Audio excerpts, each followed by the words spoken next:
नमस्कार, आप देख रहे हैं अमन संदेश में आपके साथ नफीसा खान। भारतीय जनता पार्टी की दिल्ली के अंदर 27 साल बाद सरकार बनी है और विधानसभा का सत्र शुरू हो चुका है। बजट सामने आना है, लेकिन उससे पहले ही भारतीय जनता पार्टी विवादों से घिर गई है और विवाद एक बार फिर से डॉक्टर अंबेडकर को लेकर। बाबा साहेब अंबेडकर की तस्वीर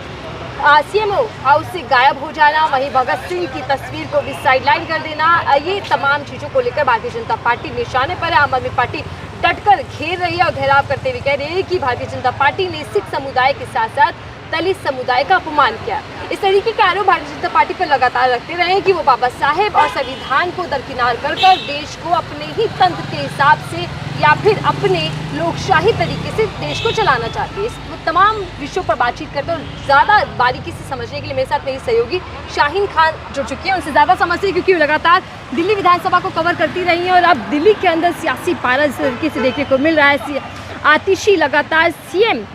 रेखा गुप्ता को घेर रही हैं, तो क्या कुछ जानकारी आपके पास है? शाहीन, क्या कहेंगे, बाबा अंबेडकर एक बार फिर से बीजेपी के लिए मुश्किल खड़ी करते दिखाई दे रहे हैं? बिल्कुल, देखिए, दिल्ली के अंदर 27 साल बाद बीजेपी ने सरकार पाई है। उसके बाद से निश्चित तौर पर बीजेपी कहीं ना कहीं काफ़ी एक्साइटेड नज़र आ रही है और इसके लेकर के हम पहले दिन से देख रहे हैं जब सीएम रेखा ने शपथ ली थी, उसके बाद से वो कैसे सीएमओ पहुंचती हैं और साफ तौर पर आप देख सकते हैं कि किस तरीके से वो वहाँ पर सिग्नेचर करते हुए इस तरीके का पोज करते हुए देखी गई हैं कि अब वो एक मुख्य के पद पर है। और यही कहीं ना कहीं देखिए चूक उनसे हो जाती है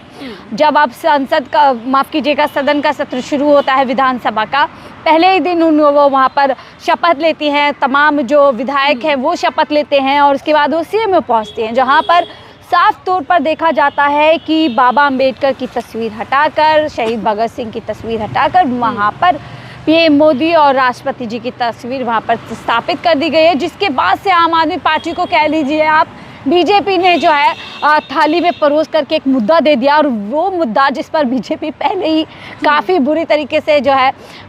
जो कह सकते हैं घिरती हुई नज़र आती है। आपने देखा होगा जो लास्ट सेशन हुआ था सदन का, वहाँ पर किस तरीके से पार्लियामेंट हाउस में आपने देखा होगा कि ऐसे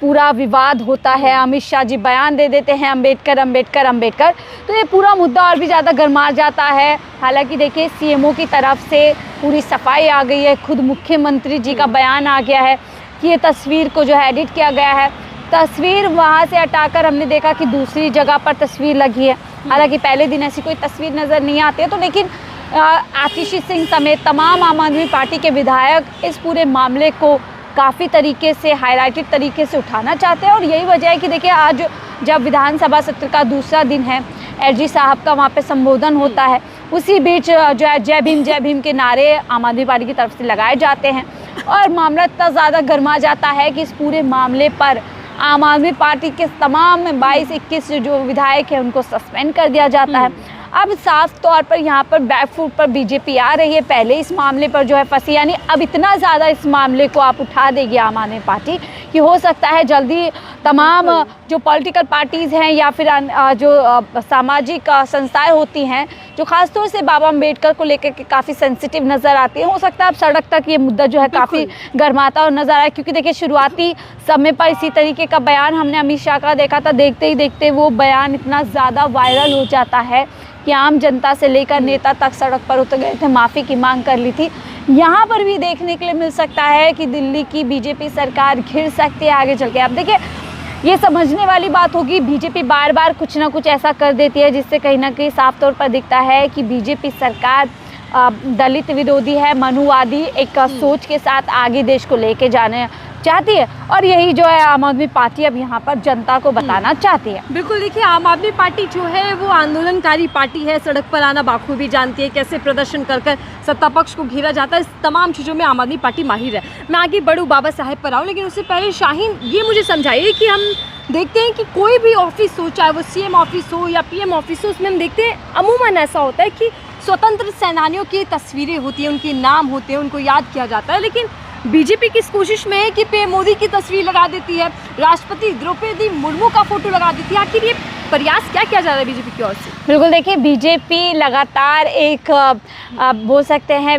विशेष व्यक्ति को काफ़ी बढ़ाने और चढ़ाने में पिछले 10 साल से अपने पूरा एड़ी चोटी का जोर लगा रहे हैं। और यहाँ पर भी यही कोशिश की गई है कि बीजेपी का करता धरता तो मोदी जी हैं, और सही मायने में जिस तरीके से इतने सालों बाद 2 सीट से पूरी तरीके से आप कह सकते हैं कि एक प्रचंड जीत के साथ 2014 में बीजेपी आई है, कहीं ना कहीं बीजेपी साफ तौर पर मानती है कि बीजेपी की नैया अगर किसी ने पार लगाई है तो प्रधानमंत्री मोदी ने लगाई है। और ऐसे में अब जब आप मान सकते हैं दिल्ली में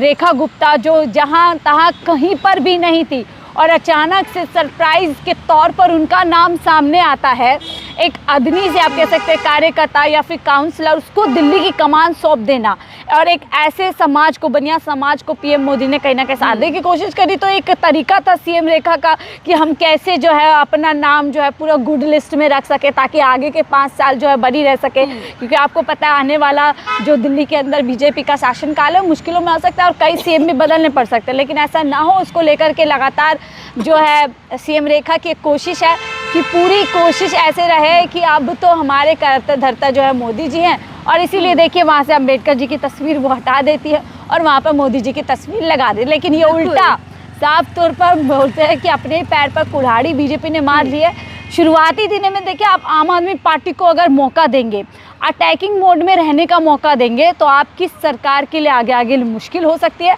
और बीजेपी कहीं ना कहीं ऐसा ही मौका दिल्ली के अंदर आम आदमी पार्टी को दे रही है। बिल्कुल, देखिए पहले ही दिन आम आदमी पार्टी को बड़ा मुद्दा मिल गया और बीजेपी से कहीं ना कहीं बड़ी चूक और भूल हो गई है। शाहीन, क्या देख रहे हैं दिल्ली के 5 साल किस तरीके से चलेंगे आगे? सत्र हो पाएगा आम आदमी पार्टी वर्सेस बीजेपी? क्या माहौल दिल्ली के अंदर देखने को अभी से मिल रहा है? बिल्कुल, देखिए पिछले 5-10 साल हमने देखा दिल्ली में एलजी वर्सेस आम आदमी पार्टी होता रहा, और अब साफ तौर पर दिल्ली के अंदर बीजेपी वर्सेस आम आदमी पार्टी होने वाला है। यानी कि आम आदमी पार्टी देखिए भले ही संख्या में कम हो, 22 विधायकों के साथ अभी भी वो, क्योंकि अटैकिंग मोड में है, खोने के लिए अब कुछ बाकी रहा नहीं, पाने के लिए अब बहुत कुछ है। वहीं बीजेपी के लिए डबल चुनौती है, 27 साल के बाद उनको काफ़ी हद तक अपने आप को जो है साबित करना होगा कि दिल्ली वालों ने उन्हें चुनकर कोई भी गलती नहीं की। ऐसे में चाहे 2500 रुपये का वादा हो, मुफ्त सिलेंडर, तमाम वो गारंटीज जो पीएम मोदी दिल्ली की जनता को देकर गए, वो अब आने वाले 5 साल में दिल्ली की जनता के लिए बीजेपी को पूरा करना ही करना होगा। कम से कम अगले 5 साल तो मुझे लगता है